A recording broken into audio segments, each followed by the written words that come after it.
भैया भैया भैया हेलो। आपका नाम क्या है? और हमारा नाम तो ब्रिजलाल खाबरी है, पूर्व अध्यक्ष हैं प्रदेश के कांग्रेस के, पूर्व सांसद हैं। खबरी साहब, आज पीसी हुई है और कांग्रेस के बड़े दिग्गज चेहरे आए हुए हैं, क्या बात हुई है आज? जो अभी भारत सरकार ने मनरेगा को तोड़ मरोड़ के देश की रीढ़ तोड़ने का जो काम किया है, उसके खिलाफ हम लोग आंदोलन शुरू कर रहे हैं, उसकी तैयारी कर रहे हैं। उत्तर प्रदेश में एसआईआर को लेकर कहा जा रहा है कि 2.89 करोड़ नाम कट गए हैं। इससे अच्छे खासी संख्या में मतदाता छिटक सकते हैं और विपक्ष आरोप लगा रही है कि इससे गैर बीजेपी जितने दल हैं वे दुखी हैं, उन्हीं की कहीं न कहीं कमज़ोर नस बीजेपी ने दबा दी है। देखिए, ये तो उनके कमजोरी का एक कारण भी नजर आता है सरकार का। हर चुनाव में कोई ना कोई ऐसा स्टंट तैयार करते हैं जिससे वो वोट चोरी कर सकें। लगातार 2014 से अलग अलग तरीके से वोट के दुरुपयोग काट करके दुरुपयोग जो किया है अलग अलग तरीके से। अब अगला जो चुनाव 27 का आ रहा है, इसका तरीका उन्होंने एसआईआर निकाला है। ऐसा साहब, मनरेगा का नाम बदल दिया गया है, इस पर कांग्रेस ऐतराज कर रही है, क्यों?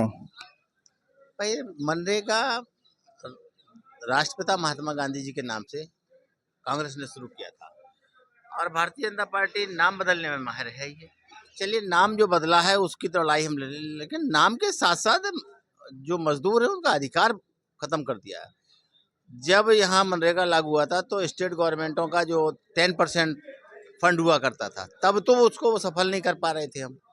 अब वो 40 के नाम बदलने के साथ साथ जिस मनरेगा के कानून से देश के तमाम कमेरा समाज, जिन्हें हम मजदूर भी कहते हैं, खेती मजदूर कहते हैं, इन सब ने अपनी जीवन यापन करने का एक रास्ता खोजा था, उसको ही खत्म करने जा रही है सरकार। तो अब क्या विपक्ष हाथ पे हाथ रख के बैठा रहेगा? और आज वो 40 जनता को जिंदा रखने के लिए तो 40% कौन सी स्टेट गवर्नमेंट दे देगी जिसके पास है ही नहीं। तो हमारा कहने का मतलब ये है कि 40% स्टेट गवर्नमेंट देने का जो दबाव बनाया जाएगा वो है नहीं। जनता को गुमराह करके मजदूरों का पलायन और बढ़ेगा, ये पक्का है। एक सवाल और लेना चाहेंगे अध्यक्ष जी। कांग्रेस के लोग इस बात की खुशी मना रहे हैं कि बीजेपी के 40 विधायक ब्राह्मण जाति के एक साथ बैठकर सहभोज करते हैं, ऊपर से फरमान आ जाता है, इस पर क्या कहना चाहिए? देखिए, ये उनका इंटरनल मसला है। कांग्रेस भी तो ब्राह्मणों को लुभा रही है। ये ऐसा तो हम तो सब समाज की बात कर रहे हैं। कांग्रेस कोई अकेले पार्टी की ऐसी है जो सभी समाज के लोगों को लेकर चलती है। यहाँ किसी भी जाति को बढ़ावा देने की बात नहीं कर रहे हैं। जो 40 विधायक इकट्ठे बैठे हैं, अब उनका कौन सा फंडा है, भारतीय जनता पार्टी क्या सोच करके इस तरीके की बात कर रही है या क्यों डर रही है ब्राह्मण विधायकों से, ये तो भारतीय जनता पार्टी खुद बताए ना। क्यों डर रही है? वो बैठे तो बैठने दीजिए। क्या मित्रवत कोई बैठ नहीं सकता?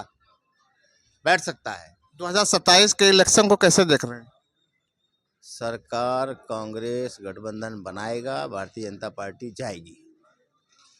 से बात करने के लिए बहुत बहुत धन्यवाद।